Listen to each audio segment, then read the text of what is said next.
Idhayathulla sir கேள்வி நான் வைக்கவே இல்லை, அவர் கேள்வியை நேரடியாக உங்களுக்கு கொடுத்தாரு. மத்திய பிரதேசத்தில் நடந்தா பாஜக, வேறு மாநிலங்கள் நடக்கும்போது ஜனாதிபதி மாளிகை நோக்கி பயணப்படுறோம், கவர்னர் மாளிகைக்கு போய் பெட்டிஷன் கொடுக்கிறோம், தர்ணா போராட்டங்கள் நடத்துகிறோம். இன்று இங்கு அமைதி இருக்கிறது, ஒரு பெரிய அமைதி இருக்கு. ஜோதிமணி மட்டும் இன்னைக்கு பேசியிருக்காங்க காங்கிரஸ்ல இருந்து, மிச்ச தலைவர்கள் தரப்புல இருந்து ஒரு அமைதி இருக்கு. அப்போ இங்க வந்தா நியாயம், வெளியே வந்தா அநியாயமான்ற கேள்வி எழுப்புறாங்க. இது எந்த விதத்தில் அறம் சார்ந்த விஷயமா இருக்கு இந்த பிரச்சனைகள்? அதாவதுங்க, வள்ளுவர் சொன்ன வார்த்தை, பொய்மையும் வாய்மொழி உழைத்து குறை தீர்ந்த நன்மை பயக்கும் எனின். பொய் கூட உண்மைதான், அறமில்லாதும் அறம்தான். எப்போ நல்லது நடக்கணும்னா திமுகவுக்கோ அதிமுகவுக்கோ 108 இடம் கொடுக்கல. மக்களுடைய விருப்பம் அதிகமான இடங்களை கொடுத்தது திரு விஜய் அவர்களுக்கு. ரைட். மக்களுடைய விருப்பத்தை நிறைவேற்றுவதற்கு காங்கிரஸ் கட்சியும் மற்ற கட்சிகளும் ஆதரித்தன. அப்போவே வசைபாடினார்கள். அதை பற்றி நாங்கள் கவலைப்படல. ஏன்னா இதுக்கு முன்னே நீங்களே சொன்ன பிஜேபி பண்ணதான், அது மாதிரி பல்வேறு மாநிலங்களில் பல கட்சிகள் பண்ணியிருக்கு. நம்முடைய சகோதரர் சொன்ன மாதிரி அதிமுகலேருந்து திமுக வந்திருக்காங்க. திமுக அவங்களுக்கு இதே மாதிரி தான் எம்எல்ஏவாக இருந்து ரிசைன் பண்ணி வந்திருக்காங்க, ரிசைன் பண்ணாமல் வந்திருக்காங்க, திமுகவில் இருந்தாங்க. அப்போ என்னவோ அதே அறம் தான் இன்னைக்கு. வேறு அறம்ங்கிறதுக்கு நீங்கள் மாற்றலாம் கிடையாது. என்ன காரணத்துக்கு வந்தாங்க? இப்போ இந்த 3 பேரோ ப்ளஸ் 1 4 பேர் வந்தாங்க இல்லையா, அவங்கெல்லாம் இந்த குச்சி ஐஸோ கோன் ஐஸ் சாப்பிட்ற குழந்தைங்க கிடையாது. அவங்க 2 லட்சம் மக்களால் தேர்ந்தெடுக்கப்பட்ட ஒரு சட்டமன்ற உறுப்பினர். அவங்க ஒரு முடிவு எடுக்கிறாங்க. அவங்க குழந்தைகள் கிடையாதுன்னு மீண்டும் சொல்றேன். மேண்டேட் அவங்களுக்கு அந்த 2 லட்சம் எதற்காக கொடுத்தாங்கன்ற கேள்வி இருக்குல்ல. அதுக்கு அந்த மேண்டேட் திருப்பி கொடுக்க போறவங்க அவங்க. நாளைக்கு இவங்க நிக்க போறாங்க. இவங்க செஞ்சது நியாயம். ஒரு ஆட்சியை இந்த தமிழக மக்கள் பெரும்பாலானோர் விரும்பின ஒரு ஆட்சியை காப்பாற்ற போனாங்க நம்ம எம்எல்ஏ அப்படின்னு நாளைக்கு அவங்களுக்கு வாக்கு அளிக்கிறார்களோ இல்லையோ அது அந்த மக்கள் எடுக்க வேண்டிய முடிவு. நல்லா புரிந்து கொள்ளுங்கள். அந்த மக்கள் தான் தீர்ப்பளிப்பார்கள். இன்னைக்கு நம்ம விஜய் அவர்களுக்கு தீர்ப்பளிக்கிறோம், மக்கள் தீர்ப்பளிச்சிருக்காங்க. எல்லா கட்சிகளும் திராவிட முன்னேற்ற கழகத்துடைய தலைவர் மாண்பு ஸ்டாலின் அவர்கள் பரவாயில்ல, குடியரசுத் தலைவர் ஆட்சி வந்துவிடக்கூடாது அல்லது பாஜக மறைமுகமாகவும் நேரடியாக வரக்கூடாதுன்னு அவரே சொல்லி தான் ஆதரவு கொடுத்தாங்க. சரிதானா? அப்போ கொஞ்சம் கசப்பாக இருந்தாலும் பிறகு அமைச்சர்களானார்கள், கொஞ்சம் கூடுதல் கசப்பு அது இருக்க தான் செய்யும். இது யாருக்குமே ஆட்சி பறிபோகும்போது யாருக்குமே வரும். உங்களுக்கு நான் சொன்ன இன்னொரு விஷயத்த சொல்கிறேன். காலங்கள் மாறும்போது காட்சிகள் மாறும். இப்போ ஒரு சின்ன ஒரு விஷயத்தை ராமாயணத்திலிருந்து கோட் பண்ணுறேன். ராமனுக்கு பதவி கொடுத்துட்டு பறிக்கப்பட்ட போது காரணம் யாருன்னு கோவப்படுறார் லட்சுமணன். அப்ப ராமன் சொல்றாரு, இது விதிப்பா, விட்டுருப்பாங்கிறாரு. பதவி அவர் தான். அப்ப அவர் சொல்றாரு, விதிக்கு விதி செய்யும் என் வில் தொழில் காண்பீர்னு கம்பன் பாடுறான். அதே லட்சுமணன் பின்னால சீதைய மான பிடிக்க போக சொன்னாங்கல்ல, வேணா நான் மாட்டேன் அப்படின்னு சொன்னாங்க. தெரியல காத்தல்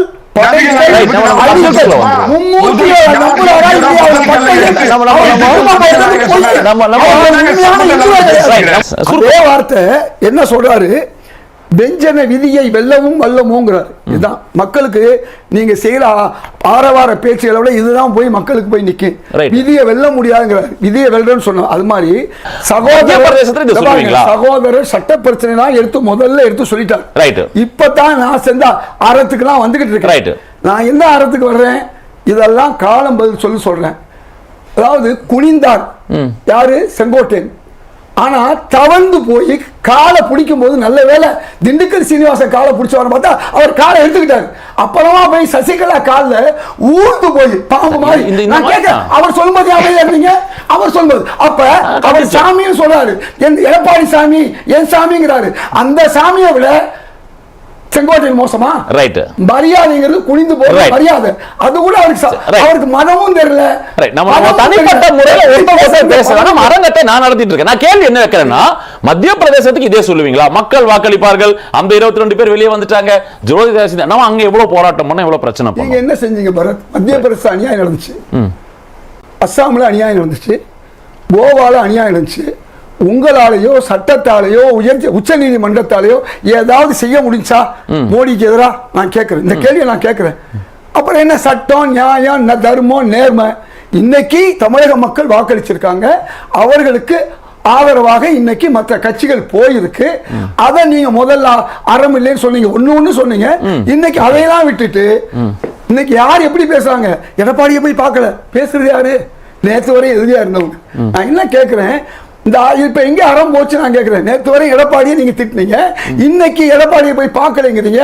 நான் என்ன கேட்கிறேன், நடிகர், நான் நடிகர்ங்கிற வார்த்தை வந்துச்சு, நான் கேட்கிறேன், நான் அதிகமாக நேசிக்கக்கூடிய அமரர் கலைஞர் இருக்காரு பாருங்க, அவர் நடிகர் மட்டுமல்ல, எழுத்தாளர், தயாரிப்பாளர், எல்லாமே செஞ்சவர். நான் பெரிதும் தெளிவா சொல்றேன் சார். மக்கள் தீர்ப்பு, அதனாலதான் முஸ்லீம் லீக், பிசிக, காங்கிரஸ், கம்யூனிஸ்ட் கட்சிகள் அதே ஒரு கேவலமா விமர்சிச்சாரு. ஏன்னா இவங்க என்னமோ பணமே சம்பந்தப்படாத மாதிரி அதிமுக பணத்தை கொடுத்து ஓட்டு வாங்கின ஆரம்பத்துல இருந்து அவங்க தான். அது மட்டும் இல்ல, பணத்தை கொடுத்து எம்எல்ஏ விலைக்கு வாங்கினது அவங்க தான். நான் கேட்கிறேன், 47 பேரும் ஒழுங்கா இருந்திருப்பாங்க எடப்பாடி தப்பு செய்யாம இருந்தா. அவங்க கேட்டவொன்னு அவங்க கூப்பிட்டு பேசியிருக்கணும். இந்த தப்பு எங்க பண்ணாரு?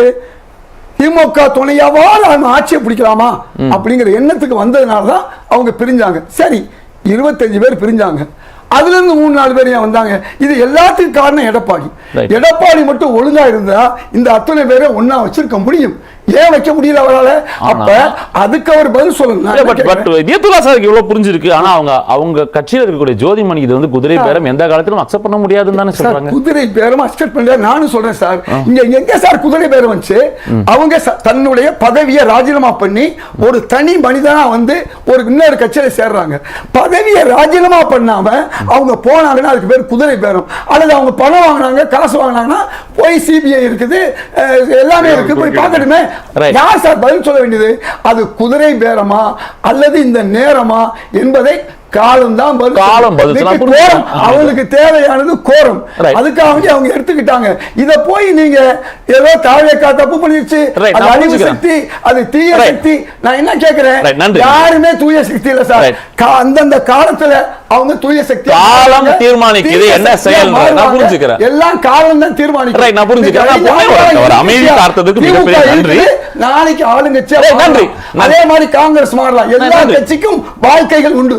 99 தோல்வி ராகுல் காந்தி எதுக்கியா வச்சிட்டு இருக்கீங்க கட்சியில? இன்னும் ஒண்ணு அடிச்சாருன்னா சதம். அன்னைக்கு கமல்நாத்தும் 50 சீட்ல இருந்து 99 சீட் 100 சீட் அவர் போயிருக்காரு. ராகுல் காந்தி 100 சீட் ஆயிருக்காரு. மோடி மோடி 240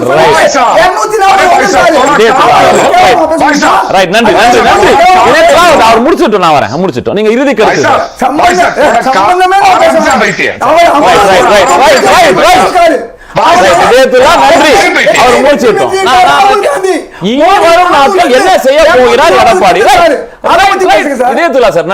ஆளுகின்ற கட்சியில ஒரு அங்கமா இருக்கக்கூடிய பிரதிநிதியும் நீங்க இருக்கீங்க சார். அவர் சொல்லக்கூடிய விஷயம் திசை திருப்பதற்கான முயற்சி, இது வந்து தலைப்பு செய்திகளுக்கான செய்யக்கூடிய விஷயம். இந்த அரசு 15 நாட்கள் செய்ய தவறியது பல, அதை மறைப்பதற்கான முயற்சி. ஒரு கோடு பக்கத்துல வேற கோடு போடுறாங்க.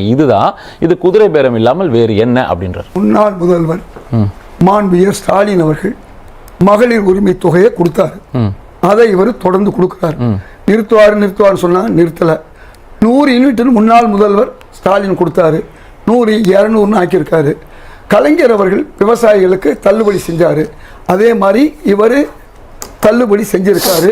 காங்கிரஸ் ஆட்சி விவசாய கடனை தள்ளுபடி செஞ்சிச்சு.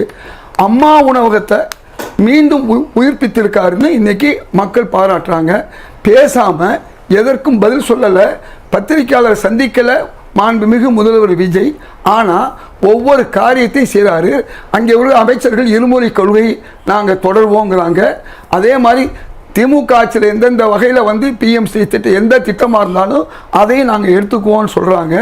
அது மாதிரி இன்னைக்கு புதுமாக திட்டங்களை கொண்டு வர்றாங்க. அது மட்டுமல்ல, ஒரு ரிஜிஸ்டர் ஆஃபீஸாக இருந்தாலும் அவங்களுக்கு வரி கட்டுறவங்களுக்கு சேர போடுங்கிறாங்க. எதுக்கு சொல்ல வரேன்னா, 10-15 நாளில் பேசாம பல காரியங்களை எப்படி முன்னாள் முதல்வர் ஸ்டாலின் செஞ்சாரோ அதை அப்படி ரெட்டிப்பா செஞ்சுக்கிட்டு வர்றாரு.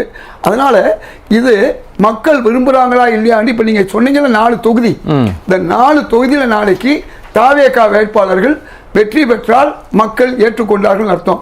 108 பேருக்கு நாங்கள் ஆதரவு கொடுத்துருக்கோம். அதை இன்றைக்கு திமுகவுடைய கூட்டணி கட்சிகள் ஆதரித்தன் மூலமாக ஆட்சி தொடருது. அதை நாங்கள் வரவேற்கிறோம்.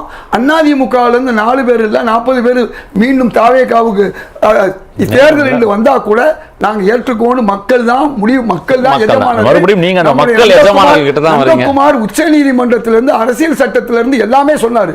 நான் அறம்னா என்னன்னு விளக்கம் கொடுத்தேன். அந்த தாண்டி ஒரே ஒரு வரி மட்டும் சொல்லிடுறேன். இந்து என்பது மதம் அல்ல, நான் சொல்லல, சங்கராச்சாரியார் சொன்னது. அது மட்டுமல்ல, வாஜ்பாய் சொன்னது. இந்து என்றால் இந்தியன், நானும் இந்து தான்.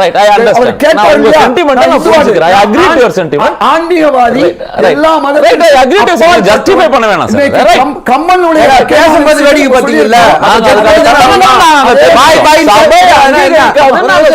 பாய் பாய் மூச்சு முன்னுகிற பேசினார்ல, சபை கண்டிக்கிறது. நாங்க கண்டிக்கல, நீங்க வேடிக்கை பார்த்தீங்க. நான் இதை அங்கீகரிக்காது. இல்ல எனக்கு ஒரு நிமிஷம் கவனிக்கணும். நான் அவர்கிட்ட அவர் பேச வேண்டியது இவர் நேரம்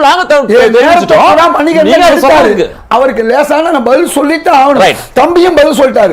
ஏன்னா இவ்வளவு அசிங்கமா கேவலமா மற்ற மனிதர்களை விமர்சிக்கிறது, முன்னாள் முதல்வர் ஸ்டாலினை கேவலமா விமர்சிக்கிறது, இதெல்லாம் வந்து தவறு. மரியாதை கொடுக்கணும். செங்கோட்டையன் அவர்கள் அவர் கேவலமா பேசினாரு, எடப்பாடி அதை விட கேவலமா நடந்துகிட்டாருங்கிறத நான் சொல்லவே பேசிட்டோம், கடந்து வந்துரும். ஒரே ஒரு ரெக்வஸ்ட் மட்டும், இந்த அறம் புரட்சி எல்லாம் தயவு செஞ்சு நம்ம அரசியல்வாதிகள் விட்டு வச்சா அந்த வார்த்தைகளை காப்பாற்றணுங்கிற ஒரு சின்ன ரெக்வஸ்ட் என்பது எல்லா கட்சியினருக்கும். அயோக்கியர்களுடைய புகழிடம் லாஸ்ட் அசிலம் ஆஃப் ஸ்கவுண்டரல்ஸ் இஸ் பாலிடிக்ஸ் சொல்லியிருக்காங்க. இங்க அறம் தூய்மை தாய்மை எல்லாம் பேச வேண்டியது. காலம் தான் பதில் சொல்ல. தொடரும் அதிமுக எம்எல்ஏக்கள் ராஜினாமா, துயர சக்தி, கீழ்த்தர அரசியல் விமர்சிக்கும் ஸ்டாலின், இபிஎஸ் பதவி விலகல் இயல்பானதா குதிரை பேரமா?